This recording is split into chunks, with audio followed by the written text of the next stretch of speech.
એક વખત દર્દી લોબીમાંથી મળી આવ્યો છે. શું કહેશો આપને? સર્જરી વિભાગમાં ક્યાં સારવાર લઈ રહ્યો હતો, શું આખી ઘટના છે અને હાલ હોસ્પિટલ દ્વારા કયા પ્રકારની કાર્યવાહી?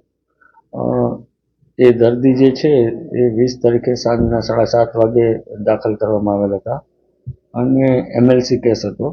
હવે 11 વાગે કોઈ કારણસર મારી માહિતી અનુસાર એમને એબ્સ્કોન્ડેડ થયેલા હતા વોર્ડમાંથી અને પછી બીજી જગ્યાએથી મળી આવેલ અને પાછી હેલ્પ ડેસ્કના કર્મચારીએ પાછા એમને વોર્ડમાં જ દાખલ કરવામાં આવેલ હતા.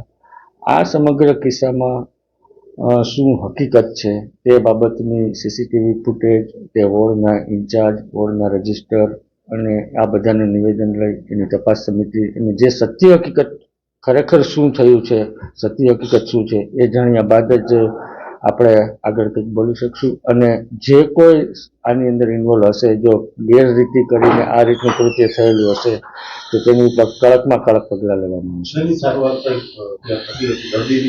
મારામારીનો કેસ હતો અને એમએલસી હતું અને મોટાભાગના ઈજાઓ અને શરીર ઉપરથી ઓપન વુન્ડ ના હતું એવું કહેવામાં આવે છે કે દર્દી ચાલી શકે તેવી પરિસ્થિતિમાં, એટલે એ જ જોઈ હું સમગ્ર તપાસ, સંપૂર્ણ તપાસ કરી અને ત્યારબાદ એના ઉપર વધારે પ્રકાશ પાડે છે.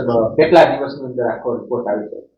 આજે તો બધાના સીસીટીવી ફૂટેજ હમણાં મારા ટેબલ ઉપર આવી જશે અને પછી તપાસ સમિતિ 1 અઠવાડિયાની અંદર કમ્પ્લીટ આનું જે કંઈ હશે એ બહાર આવી શકશે.